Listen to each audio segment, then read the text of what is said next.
I believe in me. I believe in me. I believe in you.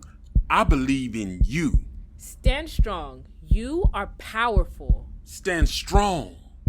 You are inspiring. We are fighters. We are ambitious. We are extraordinary. We are conquerors. Simply straight talk, our voices will be heard. This is Simply Straight Talk. Tune in now, you don't want to miss out. Real conversations, plenty motivation. Keep you thinking and still entertaining. Yeah, I know that you'll enjoy the Midos Free. Your voice is your choice. Hosted by Reggie B, but you already know. And you gotta check them out and how we roll. Hey, ain't nothing off the table. Give it to you straight. Changing your mindset, talking past mistakes. You ain't gotta wait, time to take off. This is Simply Straight Talk.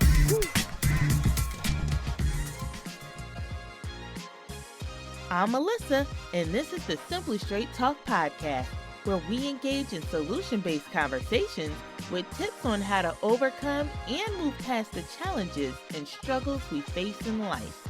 So join in, and let's show the world you got what it takes. It's showtime. Let's hop on this train of motivation. Hey everybody, and welcome to another episode of the Simply Straight Talk. Listen, we're going to jump right into this, man, because I'm going to try not to make this too long, but this is so much to talk about. So today, I want to talk about Deion Sanders, him being at Jackson State University, which is a historical black college university, as well as him transitioning to Colorado University. Now, I wanted to wait. I didn't want to jump on everything when it first came out because I really wanted to get some facts, get a little more information, be able just to see and kind of understand a little bit better based on whatever I can get off social media regarding this whole thing, because it's really blown up and the people are still talking about it. Considering the fact that coaches leave coaching jobs every day. Every day, coaches, they transfer, they go to a different college. NFL coaches go to different teams for whatever reason. But with Deion Sanders, it just seems to be getting a lot more attention. It's got a lot more people who have their feelings involved, mainly the black community. And I can understand, because when he went to Jackson State, I was happy, but I didn't think that Deion Sanders was going to stay there for like 10 years. He was not a long-term thing, because I'll get into that. But I didn't think Deion Sanders was going to be at Jackson State like a Nick Saban at Alabama or anything like that. Like, I think people, even I was hoping that he would, but something I just kind of knew he wasn't.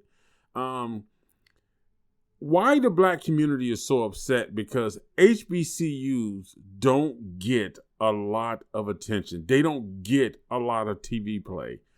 There was also some conflict between how some of the older coaches felt and Deion Sanders. Deion Sanders was getting more airtime, getting more mainstream media, and that's simply because he was a bigger name. He has a very loud personality, which I think benefited HBCUs. But I think the fact that, it also worked against HBCUs, and especially in the transition when he decided that he was going to Colorado University. Now, here's the thing. We cannot deny that Deion Sanders did a lot for Jackson State University. He called out the NFL about coming to some of the mini camps to get some of these guys into the NFL just to even be looked at. He called out a lot of the ESPN. He called out ESPN for not actually putting HBCU games on TV. I mean, like on TV where people can see them. Because right now, if you try to see an HBCU game, it's going to be on like ESPN plus, these things that nobody has. It's not a TV station. It's more of a streaming platform. And he even called out the fact that HBCUs are getting paid a lot less money to play some of these big PWI Division I schools, whereas HBCUs was getting maybe 200,000, 300,000. And if I'm remembering correctly, Southern University got the most money when they played a school in California. They got 700,000. When other schools with the same in the same grade and level as HBCU colleges were getting like 1.7 million, 1.5 million. So it was a drastic difference in the money.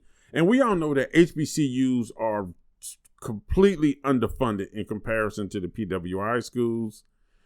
So there's a lot that plays into this. And, you know, I'm going to play both sides of this because I want to make sure that I'm being fair. You know, I do think it's great that Deion Sanders went. No one can deny what he did for Jackson State, the attention he did bring to HBCUs, because HBCUs were not getting the attention. But he had a good run. The first year, I think he lost maybe 2-3 games. And then, you know, which he said, you know, hey, if you're going to beat us, you got to beat us the first year. The second year, they lost to South Carolina State, who spanked them very well, which you can't really count the first because the first year were spring games. So he really did 2 years. The first year was really just spring games. So when they got to the actual season, which was like in the fall, there was pretty much 2 years. So the first year they had a good run. They went to the championship, which is played in Atlanta, the Celebration Bowl. And I think they got beat 31-10 by South Carolina State. Now this year they're going to play in the Celebration Bowl again. But, you know, and who knows? You know, who knows? Because nobody thought that South Carolina State was going to beat them last year. And South Carolina State came to play. So they didn't care that Deion Sanders was the coach of that school. And he's a former NFL player, Hall of Famer. So let's say we're not taking nothing away from Deion Sanders. So why do we have all of the backlash and all of the conflict surrounding his leaving? Anybody that goes to coach at an HBCU, you're going to face financial challenges as far as pay. You're not going to get paid like the PWI schools are paid. You're not going to have the athletic facilities that the PWI schools has. So you're going to come in with a serious handicap. They don't have the scholarships that the PWI schools has, so they can't really offer as much. Academic-wise, HBCUs can match or even be better. So academic is not the issue, but when you're talking about athletics, the funding just simply isn't there to have the athletic facilities for rehabilitation, for training, for practice. Because think about it. You know, Jackson State didn't even really have a practice field. Southern University didn't have trainers, so they couldn't practice. You know, so there are serious issues with these athletic programs for HBCUs as far as getting funding to have the proper facilities to rehabilitate, to train their players, work with their players. Most of their stuff is done in open fields where a lot of PWIs actually have a closed facility where they can practice. Nobody's taking pictures, nobody's watching or getting their plays down. So it's a big difference from an HBCU athletic facility going into a PWI athletic facility. Now let's take when Deion Sanders went to visit Colorado University after he made the agreement and went and talked to the team. You can find that video on YouTube. You know, when he walked through Colorado University's athletic facility, good grief. It was amazing. I mean, they had a hot pool, a cold pool, the gym. Even the athletic lounge was huge. The locker room was huge. The weight room, huge. The training facility, the film rooms. I mean, it was just so much that these guys had to really prep and prepare for a game. So I'm not sure if Colorado University bought all of this stuff in preparation or was this stuff already in place. But it is a beautiful, huge facility.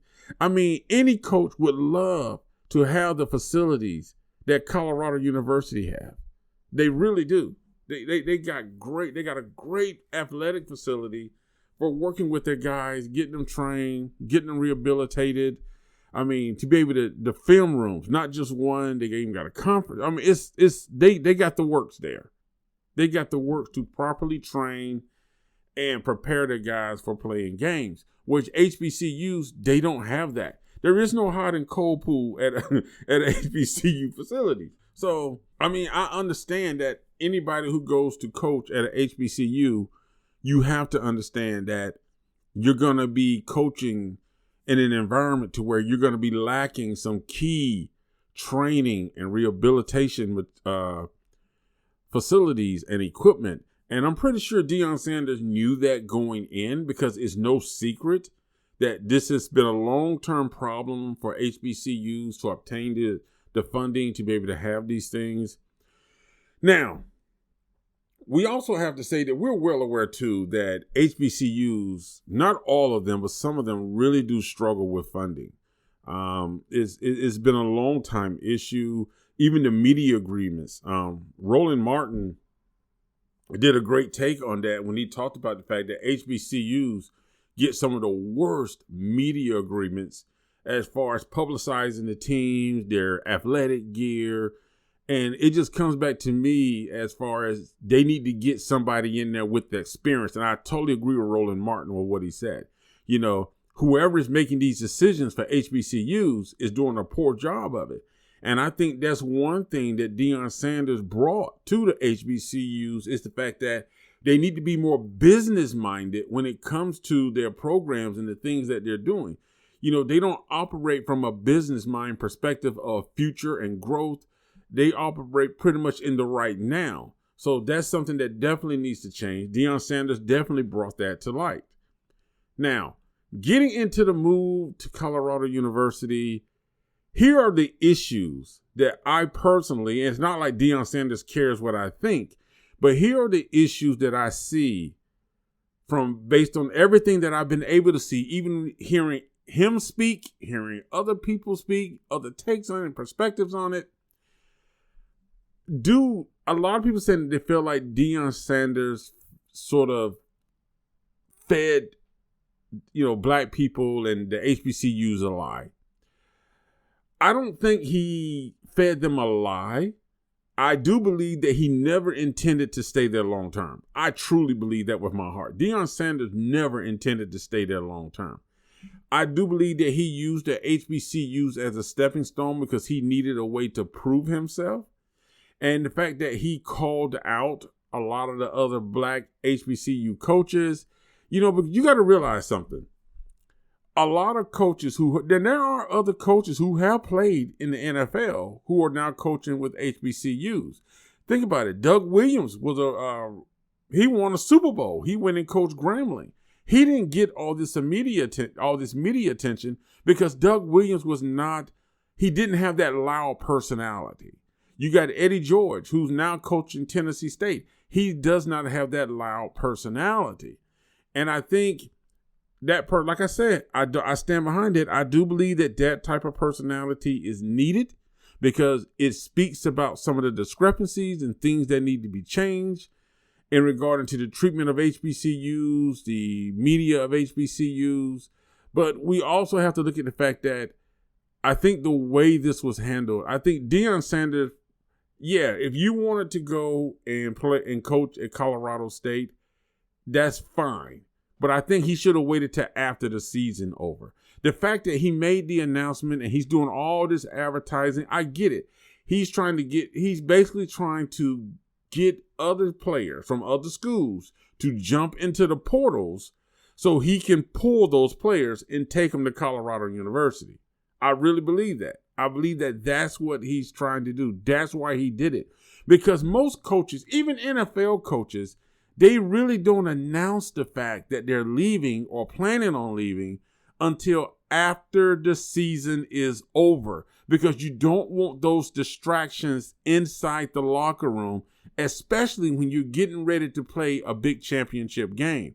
But the fact that he made this decision and went public right before the portal opened up tells me that he wanted to, those Jackson State players that he brought in there, the players he wanted to take with him, he wanted them to hop in that portal so he can pull them and take them to Colorado. So that's why I say this is sort of a pre-planned and sort of sloppy way of doing it. They're saying that Jackson State did not give Deion Sanders their money. Jackson State University came out with a statement saying that they honored all of the obligations to Deion Sanders. Because there was a lot of things in Deion Sanders' contract, like if he got a certain portion of the ticket sales for games and stuff like that. So allegedly, that's what they were saying. He's saying that, people are using the media thing where he says, well, yeah, they're saying that we sold out and it's supposed to be 62,000. It was only 28,000. It's just a lot that's sort of playing into this. I don't know if it's bitterness. Because I tell you what, Max Kellerman, who, man, that's a cool dude. I love the Max Kellerman Keyshawn show. One thing that Max Kellerman said that I really can understand is that a person can go into a situation with a vision, with a goal, believe in a certain thing. But when you're having to fight that financial battle to obtain certain things, it can wear down on a person. Deion Sanders may be thinking, you let me get out of here because I'm tired of fighting and having to beg for money for our programs because the school doesn't have it. Let me go to a PWI like Colorado. Also, Deion Sanders is the type of person that loves attention. He loves attention. This is the type of guy that when he holds a press conference, Deion Sanders wants 30, 40 people in there. He wants the press conference room filled. I think it hits his ego when he is in a press conference and there's more YouTube podcasters there than national media. And I think being at Colorado University in the Pac-12, he's going to get more of those high-end national media type press conferences that's going to be there versus what he was getting at Jackson State. And I think that's the thing with Deion Sanders. He's going to go where the attention is and where the money is. He's always made it clear he's trying to set up for generational wealth. I get that. I totally get that. I'm not mad at him for leaving. And I don't think that a lot of black people are mad at him for leaving. I think black people are mad because they felt like this was an opportunity for HBCUs to show up and show out and show that there is great talent there. And I think that's what bothers people. It doesn't matter who the coach is. It's just the fact that people want to see HBCUs succeed. And, they want to see them to be able to compete at a level with the PWI schools. There's no hate. There's no racism. It's just the fact that black people want to see these schools succeed. I want to see these kids succeed because the bands, the dance teams, it's a lot of programs there that does not get the attention that they deserve. And they don't get the media time. So I think for people to see that these schools were starting to get some recognition, people were starting to acknowledge the attention from HBCU football players. A lot of people were feeling like if I go to a HBCU, then I'll never make the NFL. But then again, Walter Payton, Jerry Rice, you got a lot of people who played in the NFL who are Hall of Famers who came from HBCUs. Steve McNair.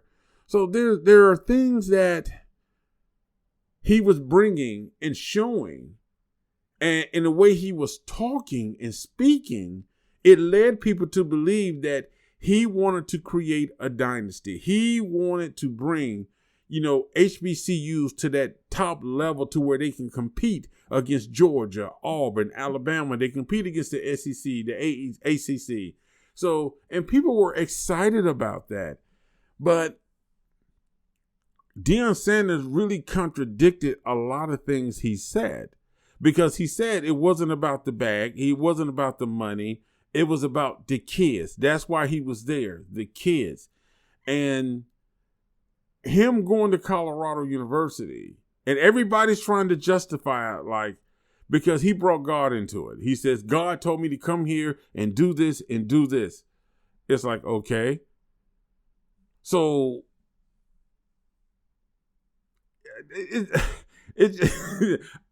I'm trying to think because I don't want to question a person's spirituality. That's not my place. I don't want to question what, his relationship with God. I believe in God. I do believe that God do speak to people and he has a purpose for everybody. But I don't think, and I'm not saying that he did this, but don't use God and then all of a sudden to say you come to do something. And then when something else comes up, say, oh, well, the reason I'm not going to stay and do this is because now God told me to go here. So it's just a lot. It's a lot that goes into this. And like I said, I don't really want to get into the spiritual aspect of it because I don't want to seem like I'm questioning his spirituality, because every person's relationship with God is that individual person's business. It is not our business. It's not our right to question it. I just think that he shouldn't play so heavy on the fact saying that God brought him there and then don't finish the work that you were supposed to finish. And it seemed like people are giving him a pass on that. Like, oh, but no, he's going here because he's doing this. So you're sort of minimizing the impact of God's work to say that if I get more money, then not saying that he said that, but it's just minimizing the impact of what could have been done at HBCUs, not just at Jackson State, but across the board. There's so much that could have changed, that could have been done, that probably now would not get done. And here's the thing that I think people need to consider. I have not heard anybody say this. No one I've listened to has spoken about this. But Deion Sanders is still at that high fame level. Okay, he's not an A-lister. He's more of a B-lister. But he's still very noticeable. He's still very, He still has an impact in the sports world. He stayed on TV. He's still relevant in the TV and sports world right now. So therefore, he's definitely going to weigh in heavily more. He's definitely going to weigh in more. I cannot talk today. He's definitely going to have more of an impact when he's reaching out to a younger group of people, because that's what he's been doing. He's going to have more of an impact. Because he's not a behind-the-scenes person. Deion Sanders has to be in front of the camera. He has to be out there. Coach Prime, Deion Sanders, whatever you want to call him, he wants that spotlight. He has to have that spotlight. So because he stayed in the spotlight, it makes other people, it's more attractive to younger people. Now, I'm not saying that he's a better coach than some of the coaches already in the HBCUs. But what I do believe is fame and the way he spoke about money, like bringing the 2 trucks in, you want this, they gave me this, you can get this, the sponsorship, all that, it's enticing to a younger generation. So that's going to draw more people to him. So it's wild that people are just kind of like upset. Like I'm not upset with Deion Sanders. I'm just disappointed that the mission was not finished. And I'm disappointed at the excuses that are being used for not finishing the mission. Because do I believe that he used Jackson State as a stepping stone? Yes. Yes, he did. Come on, let's be honest. He used Jackson State as a stepping stone to get to that next level. And I think that's not something we all do it. Everybody uses a job or a person as a stepping stone to get somewhere else. It's normal. It's normal in life. So I'm not mad at him for doing it. I just wish he had been a little bit more honest with it, because you cannot deny that Deion Sanders' language, the words he was using, how he was speaking was a little misleading, because he was trying to give people the impression that I'm here to stay. I'm here to be at Jackson State. I'm going to make a change. We're going to dominate, and we're going to be the team that everybody want to be, because we Jackson State. I believe. That's our thing. I believe. We believe. We want you to believe. So that's the hard part. He basically sold a fake dream and didn't want to stand by the dream he sold. You know what I'm saying? But like I say, I'm playing both sides. I understand too, when you're going from $300,000 a year and you're giving half your salary back, now they're talking about $5 million a year. And the incentives, I think it's like if he wins 6 games the first year, he gets an extra $100,000. There's all these incentive days thrown in. So I get that. So I'm not mad at him for that. I'm not mad at him. But don't say you want to be, marching the streets for rights and all this type stuff. And then when it's time to, you only want to be seen and take photos at the beginning of the march, then you want to step out. Because we all know there's no way you're going to turn around the HBCU situation in 2 to 3 years. It would take 10 years. Now, don't get me wrong now. It's not unachievable to see the HBCUs become teams that can compete with the ACC and SEC. But it's going to take probably about anywhere from 6 to 10 years to get to that level. Because you got to build up the athletic facilities. You got to build up the reputation of the sports programs, the athletic programs. So you got to build them up to where those top 5, those 5-star candidates are coming. I mean, you got to start pulling these kids that are trying to go to Georgia and Alabama and all that and pull them to the HBCUs, which means you're going to have the scholarships. You got to have the athletic facilities. You got to have the programs and everything in place to keep these kids, going and functioning. And I think that's the issue. Is like HBCUs don't have that. Deion Sanders was trying to show that, they can do that. But come on. In 3 years, absolutely no way that you're going to make that happen. Or 2 years, to be honest with you. Because remember, his first year, like I said earlier, Deion Sanders' first year with Jackson State was during the spring season. His 2 regular seasons were in 2021 and 2022. So really 2 years. 2 years. So it's just disappointing, in the fact that it didn't get finished. It didn't reach the level of expectation that people think. And I wonder sometimes if that was just too much weight on Deion Sanders' shoulders. That's a lot of weight. Now, people can say, oh, he's speaking racism. The next comment I'm about to say, oh, he's talking about black. No, because anytime a black person is in a place of leadership, there's a heavier responsibility and an obligation they feel to succeed and help others to succeed. Because if they don't have this, because it's not that they put it on themselves, but that's also put on the people around us to succeed and be better. And oftentimes we are our own enemies. We destroy each other. And one thing that bothers me right now, if Deion Sanders was leaving, hey, keep your mouth shut. I'm leaving for this reason. Don't mention anything that happened between you and Jackson State and just let it be. Just go. I don't like the fact that now we got Deion Sanders out here throwing out stuff. Jackson State now responding to some of the stuff that Deion said because it's impacting Jackson State.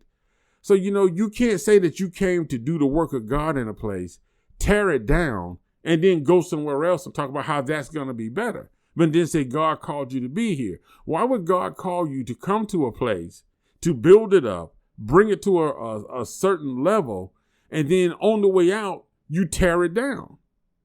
If he'd have left and said nothing, gave nothing but kudos and all that, I would have completely understood. I would have nothing to say.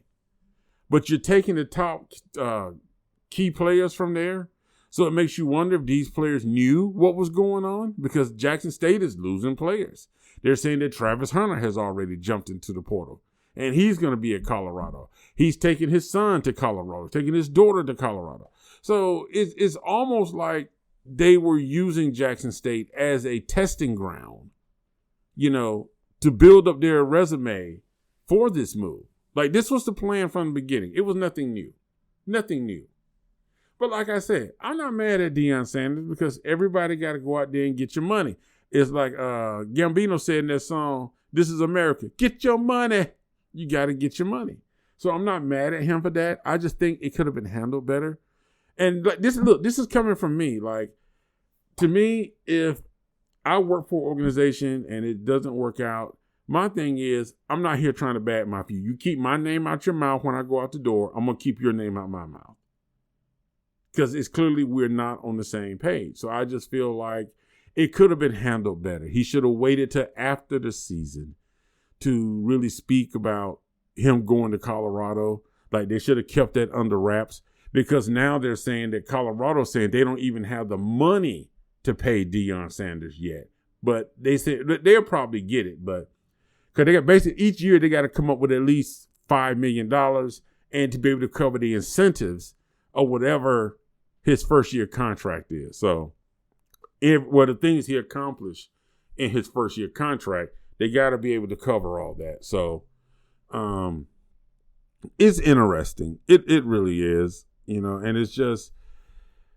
it's sad that it has brought up so much conflict between both sides. It's also sad that, as a people, we have to find a way to maneuver in how we do things and how we take opportunities without feeling like you're betraying one group for another group. And I think a lot of this could have been resolved. Like I said, if Deion Sanders just would have waited till after the season, when the season is over, then made his transition. But like I said, he could not wait until after the season is over, because there are players at Jackson State that he needed to get into that portal so he can snatch them up for Colorado. And that's it. And this also, now this is just me talking, conspiracy mind theory right now, is that's why Travis Porter really didn't play a lot. I think he was saving Travis Porter for the Colorado move. I think he really was. He was saving some of his players. Now, that's just me speculating. I'm just speculating that he might have done that.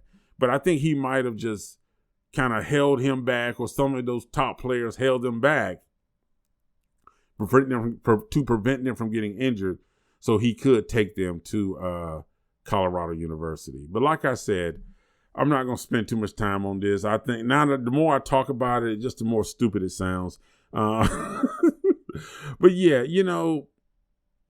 like I said, I think people are not really mad at Deion Sanders. They're just upset because they saw the possibilities of what HBCUs could be, how good HBCUs could become in sports, how they can be more competitive, and how the young men and women of HBCUs could get representation to where they would be on TV, in the media, where they had more exposure. I think that's what people wanted to see, and they wanted to see it bigger, and it didn't even get to an inch of what it could have been.